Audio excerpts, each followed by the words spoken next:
So just to get a landscape, is this all hand in hand? You on the strip? Man, we on my block, Holmes, and we got our own little customers You coming. on your own block? Man, we on my own block on Eden and Oliver, man. We call it E&O. We right on my own block. You know what I mean? We like on my block, but on the next little corner of the block. You know what I mean? And we 17, your man. Man, listen, we 17 and I was just getting ready to turn 18. And by the time I became a senior down Dunbar, now expectations were high on me at the time. You know what I mean? So it's like, yeah, this is what they got coming back. It was me, Sam and them had graduated. Mm-hmm. So it was me, David Lewis, Dietrich Williams, Dietrich coached up Maryville now. Yeah. Ringo, big Ringo, and Hensley Park. That was our starting five. And they had great expectations of us. And we exceeded all expectations. But, you know, in the off seasons, man, we got caught up. You know, just like I told you, when you start doing things, you know, you ain't got no business doing. How the devil put people in your space. You know what I mean? So we got puffed up because we getting a few couple $100 now. You know what I mean? So now we want to hang out where guys getting a few dollars hanging out.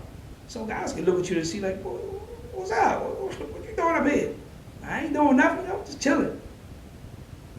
Man, what you doing, man? Yeah, because they know what's up. We ain't doing nothing. I tell you what, ain't gonna beat the number, boy. You trying to get some money, boy, holler at me.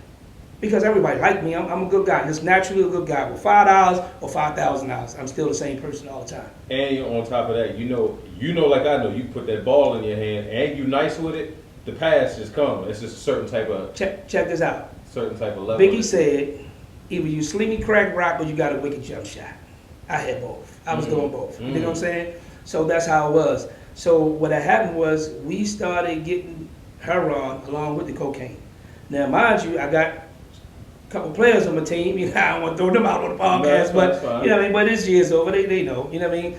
And we started doing our thing, and we kind of like got saved because, well, we kind of got warned. We was over on 250 basketball playground, and I mean back then we had 30s and 60s, but we were just selling all 60s. There wasn't no nickels and dimes and shit back then. This white? Yeah, this heroin at the time. So so we had stepped away from the coke. We still doing that, but now it's the heroin tip. You know what I mean? And so we was doing pretty good with it, but our names started ringing. You know, them hot top fade boys, them boys down Dunbar or whatever. So people was like, no. My man uncle was over West Baltimore going to cop. And he told them where some good dope was at over East Baltimore, and we the ones got the dope. He like, what? And he walked in on the room one day counting money. He like, what y'all doing? Y'all niggas stupid or whatever?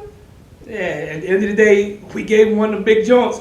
It wasn't no, yeah, he was good, you know what I mean? But yeah, man, and one day a detective came down to the school, not to cause no trouble, but more so shoot a warning. Him and Pompey was cool. He knew we played down at school, and he knew indictments was about to come out up on that playground. You know what I'm saying? Right. So he, you know, he called us down there, and he had a picture of me and my guy on a bike. We wasn't doing nothing wrong, but they could just tie us to the area when the activities were going on. You know what I mean? So he like, boy, y'all better, you know, come out there for y'all get into some trouble you can't get out of. Right. So you know how it is. You think you slick, you knew. You know what you want to do?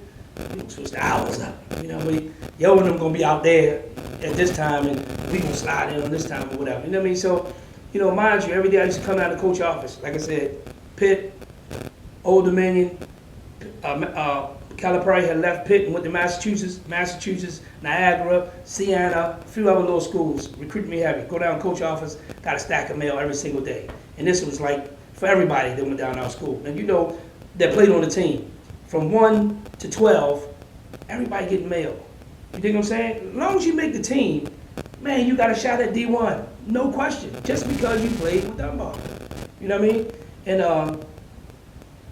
man, after he told us that, you know, the letters job like was slowing down a little bit. You know what I mean?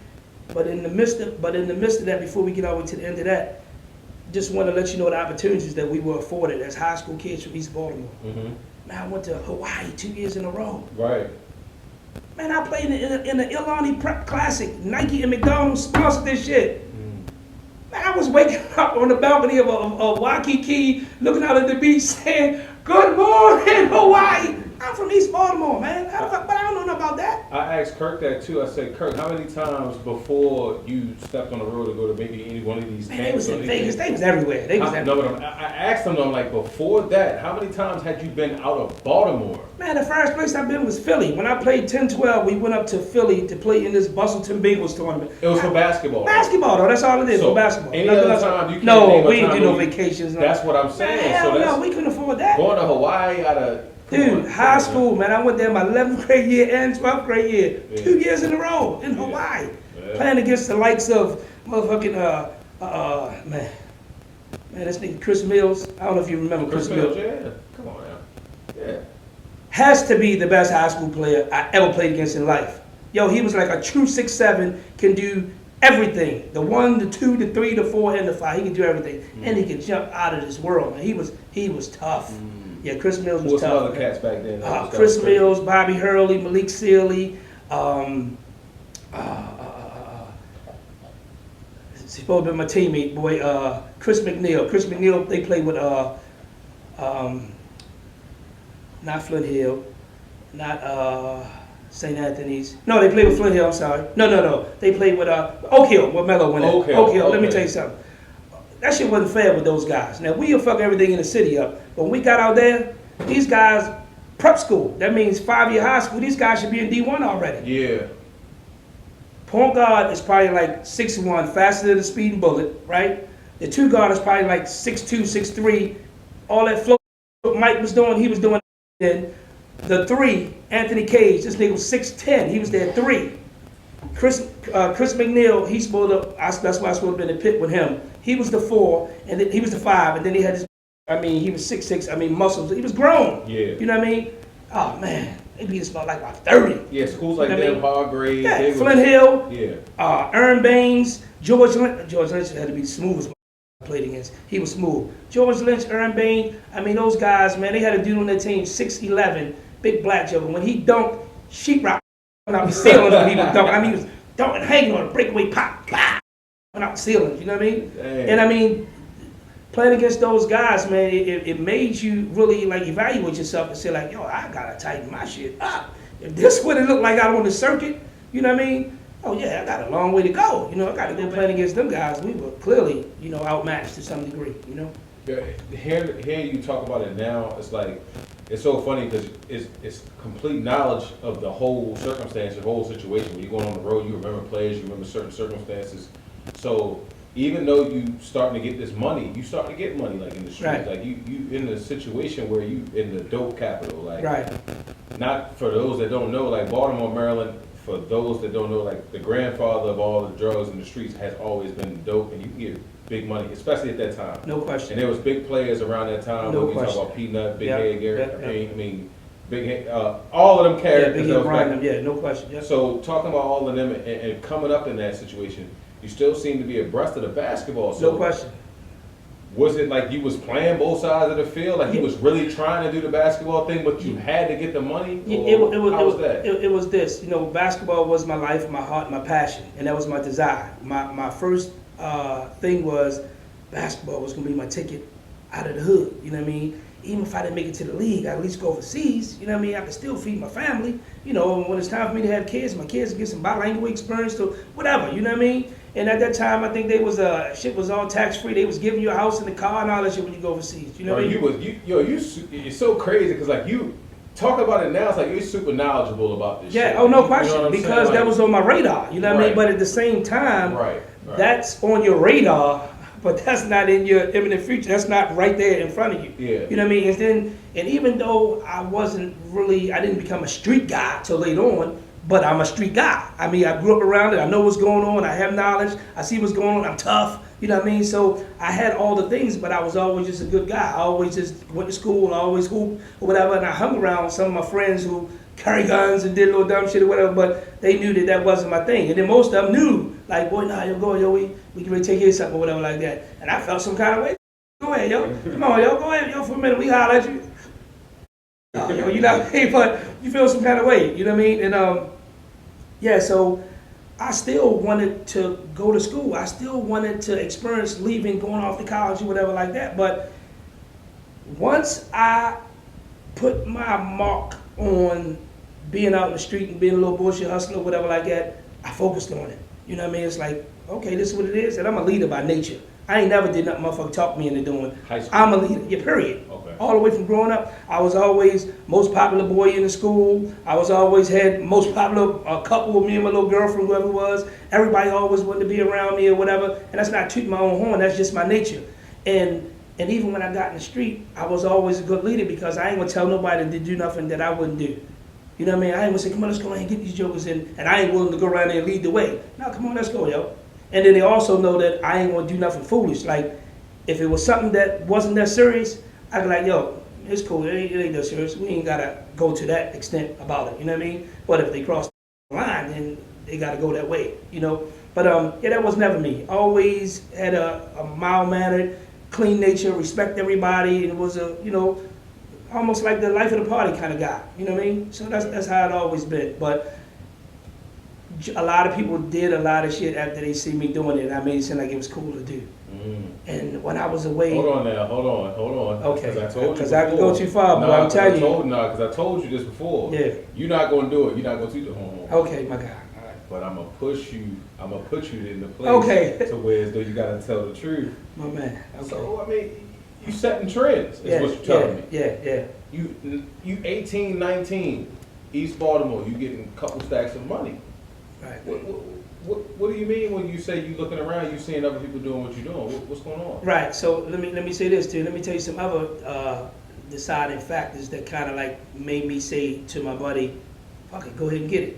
Now, mind you, I ain't the blueprint. You dig what I'm saying? Jokers that went to school with me was hustling before their time too, and they wasn't no school guys. They went to school just because, but man, next thing you know, they come pulling up, you know, driving something or whatever, and then they got the chains and they hustling or whatever. So one of the issues I had was that I was always at the little parties or whatever. So once I got to Dunbar and I was able to go like to Odell's and go into the parties, and little girls that had my eyes on, man, they ain't paying me no money. They looking at yo with jewelry on. He my age, girl. What you talking about? You know what I mean? Man, they ain't paying me no attention. I mean, these like older girls. So now I'm like, oh, that's what they want. But what happened was, what put me on an even playing field, when I got down Dunbar and we won our first championship, and I went up Odell's with that Dunbar jacket on. Oh, you play for Dunbar? Evened out. Because going to Dunbar, you was like almost playing for a college team already. Or you got a feel of how AI felt in Philly. You know what I mean? Just being the center of attention, and they just you all kinds of ways, whatever. So you kind of like felt that. So it kind of like gave me an even playing field. And then like when the wintertime come and they come inside and they come into a Port Lake Tournament or they come into a Dunbar game, and now they seeing you out on the floor, not just being out there, but you know what I mean? You can look at the next day in the papers and see you in the box scores. You know what I mean? Like, oh, okay, yeah. Now they got you on their radar. But even with stuff like that, you got guys still coming at you. You got guys giving you a few dollars with ill intentions. You know what I mean? Because they banking. They see what the potentials could be. You know what I mean? And they did it that way. And then, you know, I just got caught up in. I hated asking somebody for something. I mean, I could ask you right now, boy, you got some Hennessy in here? And you like, nah, I ain't got no Hennessy. Nah, I don't want nothing to drink now. But I got some such a, nah, I'm good, champ. You ain't got no Hennessy, but you know what I'm saying? You denying me or nothing, but that's just how it is. Because I'm not asking just because I think you got it. I'm asking because that's what I need or that's what I want. So the moment I get a little rejection, it kind of like puts me on, I can't ask you for nothing no more. You know what I mean? And you ain't mean no harm, you'll give me your last. Absolutely. But you know, that ain't what you asked for. You know what I mean? Sure. So that's what it was that really made me not ask people for nothing. And then once I got propositioned with the thing and we went on and did it, and you know, the rest is kind of history as far as with that, you know. But what it did was, it always led me to have hustling in the back of my mind. At my best success out there on that floor, you know, we went in the city championship, we won the different little tournaments, and then now here it comes my senior year, we down the Metro Classic. It used to be the Civic Center. When I played, it was the Baltimore Arena. Okay. Now it's Royal Farms Arena, and they get ready to name the shit something else, you know what I mean? But down there at that game, we played against Lake, and I won the MVP, right? So close game, neck to neck all the way through. We get down the fourth quarter, we go on a 13-0 run.